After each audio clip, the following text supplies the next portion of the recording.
Selamat pagi, siang, sore, dan malam. Kami di sini akan mempresentasikan mengenai bisnis plan kami, yaitu Caridoc. Di sini ada Fadel, ada Dava, ada saya sendiri, Rian Dirga, dan juga ada Yoselin. Di sini kami akan membahas 4 hal, yaitu ada OAP, kemudian ada financial statement, ada teknologi yang digunakan, kemudian juga ada beberapa lampiran. Yang pertama yaitu OAP. Yang mana di sini konsepnya Caridoc itu merupakan aplikasi yang berfokus pada pelayanan kesehatan masyarakat yang bisa dilakukan secara online maupun offline. Kemudian ada peluang pasar, yang mana di sini Caridoc ini bergerak di industri health tech. Kemudian untuk segmentasi pasarnya itu yang pertama demografis, yang mana di sini mencakup masyarakat dari semua kalangan, kalangan usia ataupun juga jenis kelamin. Kemudian ada psikografis, yang mana di sini mencakup masyarakat yang memiliki perangkat mobile. Kemudian ada behavioral, yang mana di sini mencakup masyarakat yang ingin menghemat waktu dalam melakukan pemeriksaan kesehatan mereka. Kemudian yang terakhir ada geografis, yang mana di sini mencakup masyarakat yang berdomisili di Indonesia. Di sini ada tren data pertumbuhan di industri jasa kesehatan dan sejenisnya. Di sini data yang ditampilkan itu data dari tahun 2010 hingga tahun 2022 awal. Nah, di sini dari tahun 2010 hingga tahun 2020 di kuartil 1 ini terus mengalami peningkatan, akan tetapi mengalami penurunan di kuartil 2, yang mana di sini tepatnya pada saat awal masa pandemi, yang mana jadi di sini mengalami penurunan dan kembali lagi mengalami peningkatan dan sempat mengalami penurunan kembali dan juga kembali meningkat kembali. Jadi kami berpikir ini bisa menjadi peluang dalam bisnis Caridoc ini. Dan di sini tambahannya, jadi untuk industri ini tuh total ukuran pasarnya di Indonesia itu sudah mencapai 80 miliar US dollar pada tahun 2018 dan diprediksi akan terus mengalami peningkatan hingga 2023 sebesar 16%. Bahkan diprediksi pula pada tahun 2025 itu ukuran pasar tersebut itu sudah mencapai lebih dari 363 miliar US dollar. Untuk target pelanggan pada Caridoc ini ada dua, jadi ada masyarakat umum yang mana yang berdomisili di Indonesia.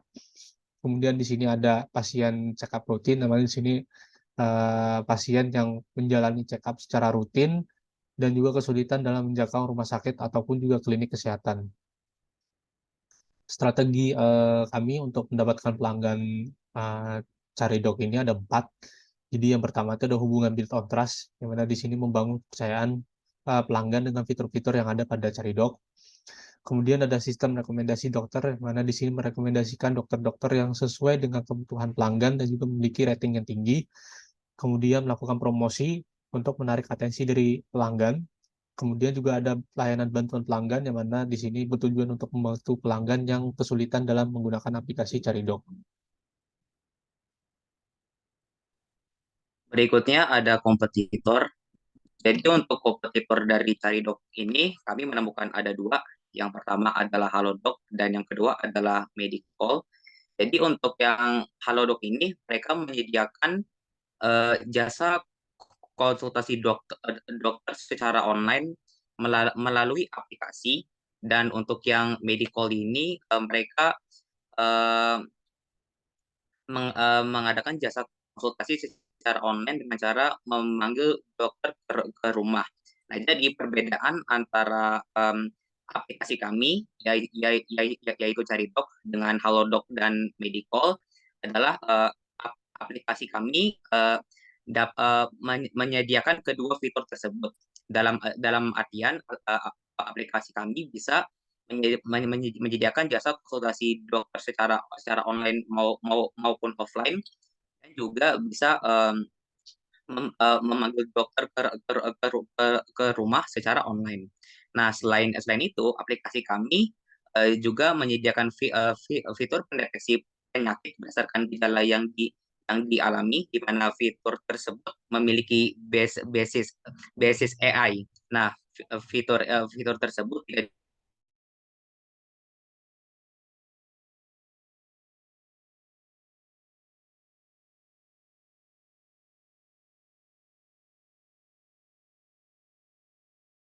dimiliki oleh.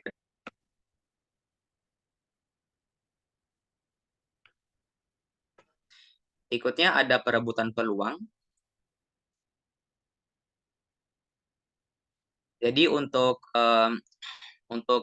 mitra, Caridoc ini memiliki dua mitra utama. Yang pertama adalah rumah sakit dan klinik kesehatan, di mana Caridoc akan menjalin kerjasama dengan mereka untuk menyediakan dokter yang berpengalaman. Caridoc juga akan menjalin hubungan dengan perusahaan-perusahaan payment gateway seperti GoPay, OVO, dan lain-lainnya agar bisa memudahkan pelanggan Caridoc dalam melakukan transaksi. Next.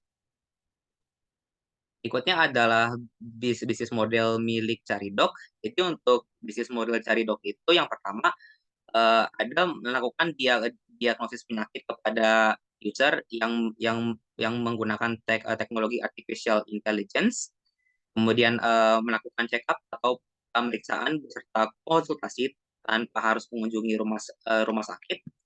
Yang ketiga, Caridoc bermitra dengan rumah sakit, klinik, dan berbagai jasa kesehatan lainnya seperti yang sudah dijelaskan sebelumnya. Dan Caridoc merupakan perusahaan business to consumer. Berikutnya adalah risiko yang dihadapi oleh perusahaan Caridoc. Jadi di sini ada 3 risiko, yaitu keamanan, reputasi, dan keuangan. Jadi risiko yang menjadi prioritas kami di sini adalah yang pertama adalah risiko reputasi, di mana reputasi yang baik itu menjadi salah satu faktor utama pada keberlangsungan bisnis. Nah, reputasi ini juga dipengaruhi oleh tingkat kepuasan pelanggan terhadap layanan kami. Jadi, semakin meningkatnya kepuasan pelanggan, hal ini tentunya bisa meningkatkan reputasi bisnis Caridoc di masyarakat. Nah, oleh karena itu kami akan berfokus untuk menyediakan kualitas pelayanan yang lebih baik. Berikutnya adalah risiko keamanan. Nah, jadi karena Caridoc ini juga bergerak dengan memanfaatkan teknologi informasi melalui internet, hal tersebut tentunya akan memungkinkan terjadinya berbagai risiko serangan cyber. Nah, oleh karena itu kami akan mengantisipasi hal tersebut dengan meningkatkan jadwal pengecekan secara berkala terhadap kemungkinan serangan cyber yang akan muncul. Yang ketiga adalah risiko keuangan. Jadi salah satu risiko yang kemungkinan akan kami hadapi di bagian keuangan ini adalah kurangnya pengelolaan cash flow pada bisnis, sehingga akan berdampak kepada kerugian finansial di masa yang akan datang. Nah, untuk mengatasi hal tersebut, kami akan selalu memeriksa dan mengelola cash flow dan pengeluaran biaya pada bisnis untuk mengurangi risiko keuangan yang akan muncul.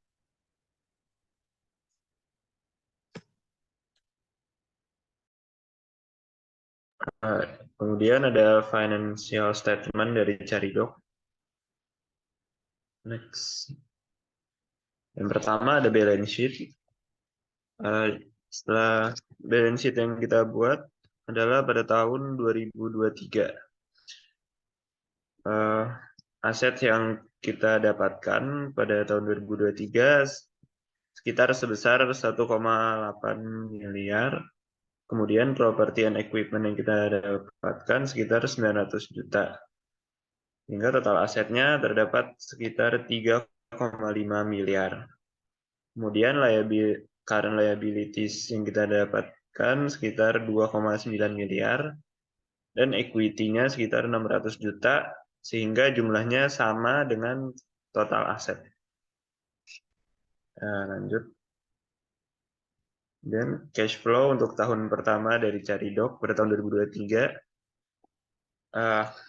cash receive from-nya yang kita dapatkan dari customer sekitar sebesar 4,5 miliar, sehingga net cash provided by operating activity-nya setelah cash receive-nya dikurangi dengan cash paid for-nya sebesar 2,1 miliar.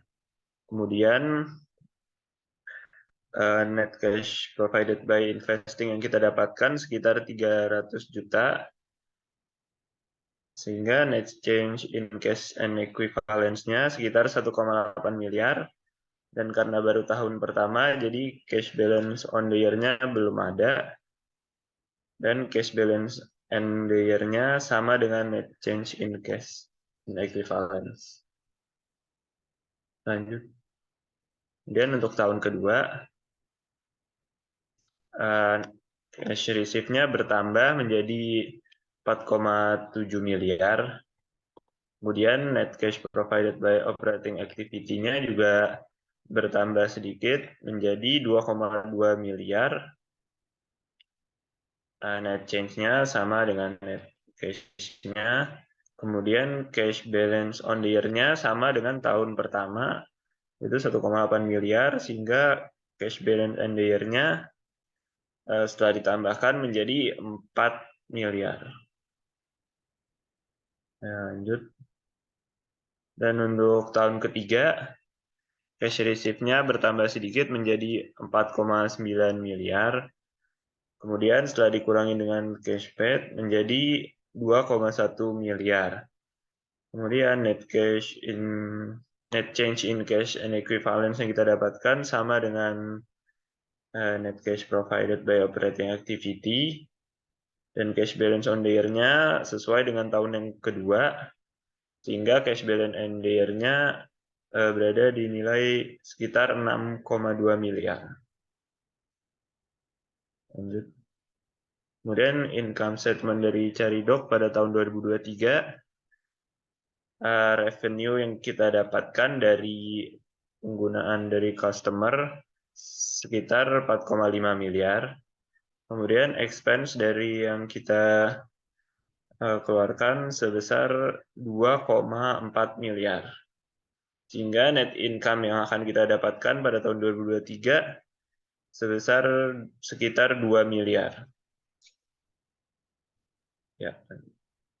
Selanjutnya untuk klasifikasi baku lapangan usaha Indonesia atau KBLI, di sini Caridoc masuk ke dalam 3 KBLI, yaitu yang pertama adalah KBLI 63122, yaitu portal web dan atau platform digital dengan tujuan komersial. Karena Caridoc menyediakan layanan yang menawarkan jasa konsultasi kesehatan melalui aplikasi dan juga terdapat biaya yang dikeluarkan masyarakat ketika konsultasi. Next. Yang kedua itu adalah KBLI Q, yaitu aktivitas kesehatan manusia dan aktivitas sosial, di mana Caridoc bergerak pada aktivitas yang menyediakan solusi kesehatan kepada masyarakat. Next. Yang terakhir adalah KBLI 61, yaitu sistem telekomunikasi, yang mana pada fitur konsultasi yang dapat dilakukan melalui transmisi teks dan video. Next. Selanjutnya untuk bagian ketiga adalah teknologi yang digunakan oleh Caridoc. Next. Di sini akan ada 2 teknologi yang digunakan Caridoc untuk mendukung fitur aplikasi. Yang pertama adalah Artificial Intelligence, di mana akan ada 2 cabang teknologi AI yang digunakan, yaitu yang pertama adalah Machine Learning dan Natural Language Processing. Di sini untuk Machine Learning itu digunakan untuk membantu memberi peringkat dan insight kepada para dokter yang bekerjasama dengan Caridoc dalam memberi informasi yang dibutuhkan pada saat pembuatan keputusan untuk pasien. Sedangkan untuk natural language processing itu digunakan untuk mendukung fungsionalitas dari fitur diagnosis yang berfungsi untuk membantu pasien dalam mengetahui penyakit yang sedang dialami berdasarkan gejala yang telah diberikan dalam bentuk teks. Yang kedua di sini adalah cloud computing yang mempermudah koneksi antar pasien, dokter, dan rumah sakit yang bekerja sama, sehingga Caridoc dapat menghubungkan dokter dan pasien dengan lebih baik. Next. Selanjutnya adalah untuk bagian terakhir, yaitu lampiran. Next. Di sini berikut merupakan lampiran ekosistem health tech yang kami pilih. Bisa dilihat. Next juga. Untuk lampiran yang terakhir adalah lampiran bisnis model kanvas kami. Next. Sekian presentasi dari kami. Mohon maaf jika ada kekurangan dan kesalahan kata. Terima kasih.